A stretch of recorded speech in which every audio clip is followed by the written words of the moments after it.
자, 오늘은 정말 흥미로운 주제죠.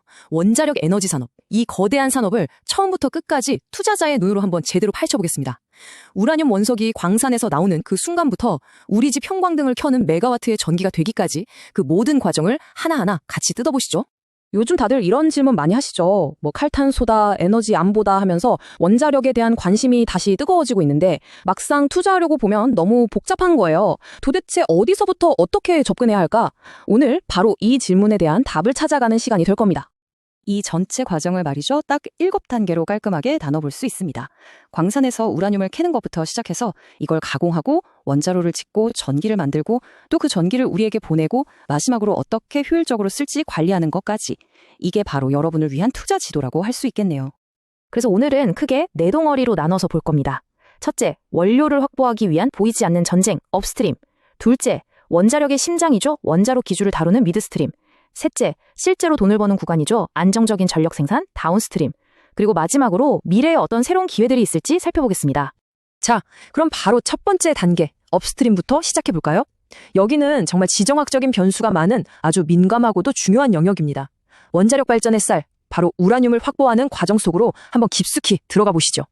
이 지도를 딱 보면 진짜 재밌는 게 하나 있어요. 바로 이 엄청난 솔림 현상입니다. 전 세계에서 생산되는 우라늄의 무려 40% 이상이 카자흐스탄 딱 한 나라에서 나온다는 겁니다. 엄청나죠? 캐나다, 호주가 그 뒤를 잇고 있고요. 특정 국가에 대한 의존도가 굉장히 높다는 걸 바로 알 수 있습니다. 그럼 이 시장은 누가 쥐고 있을까요? 바로 이 기업들입니다. 특히 압도적인 1위는 카자흐스탄의 국영기업 카자톤프롬인데요.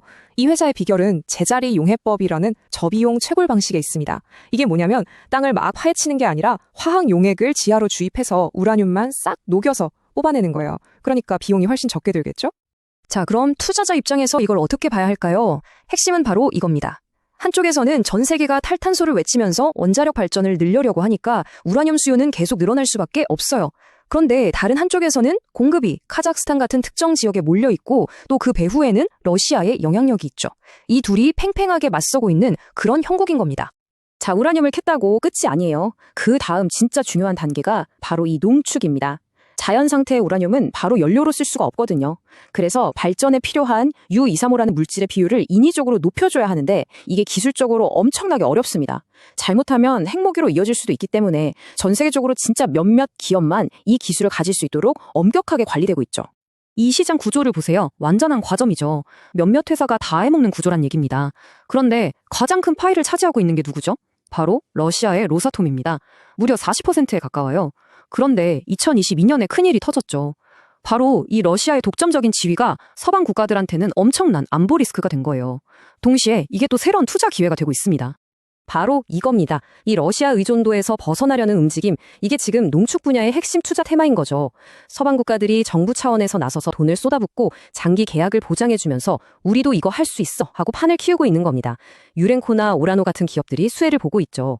게다가 앞으로 나올 SMR은 또 새로운 종류의 연료를 필요로 해서 센트러스 에너지 같은 회사들에게는 새로운 기회의 문이 열리고 있습니다. 자, 이제 원료 단계를 지나서 이 밸류체인의 심장부로 들어가 보겠습니다. 바로 원자로를 만들고 짓는 미드스트림 단계입니다. 여기서 진짜 거대한 기술과 자본이 움직이죠. 여기서 지금 엄청난 변화가 일어나고 있어요. 기존의 진짜 거대한 대형 원자로랑 요즘 아주 핫한 소형 모듈 원자로 SMR을 한번 비교해 볼게요. 대형 원자로는 짓는데 수십 년, 돈도 수십조 원이 들어가서 리스크가 엄청나게 큽니다. 반면에 SMR은 공장에서 모듈을 찍어내서 현장에서 조립하는 방식이라 훨씬 빠르고 저렴하게 지을 수 있다는 장점이 있죠. 이 SMR 시장 정말 전쟁터가 따로 없습니다.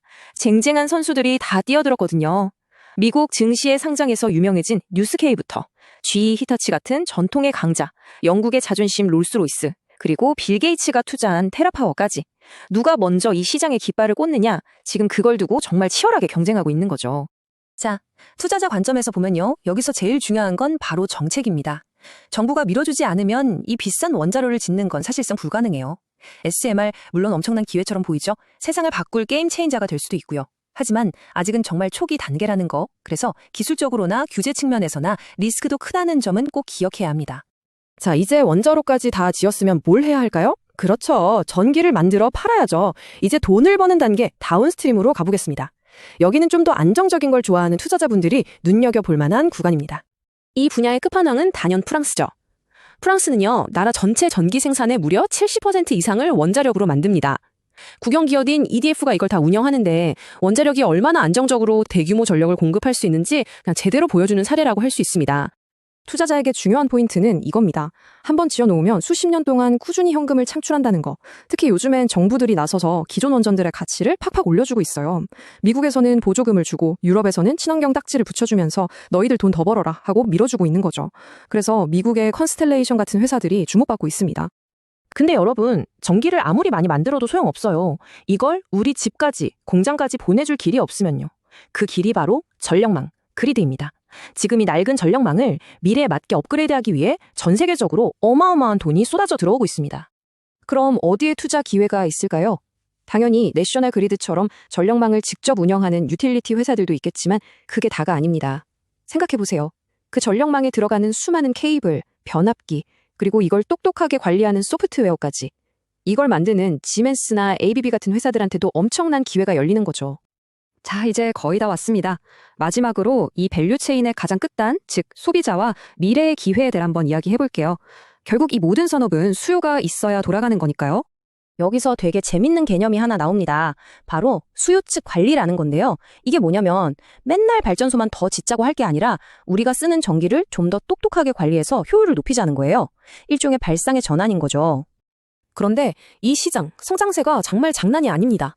보시면 아시겠지만 연평균 성장률이 16.5%예요. 이건 뭐 그야말로 폭풍 성장하는 하이테크 분야라고 할 수 있죠. 슈나이더 일렉트릭이나 지멘스, 한유엘 같은 기술 대기업들이 이 시장을 이끌고 있습니다. 결국 이 모든 이야기의 종착점은 수요입니다. 누가 이 전기를 다 쓸 거냐는 거죠.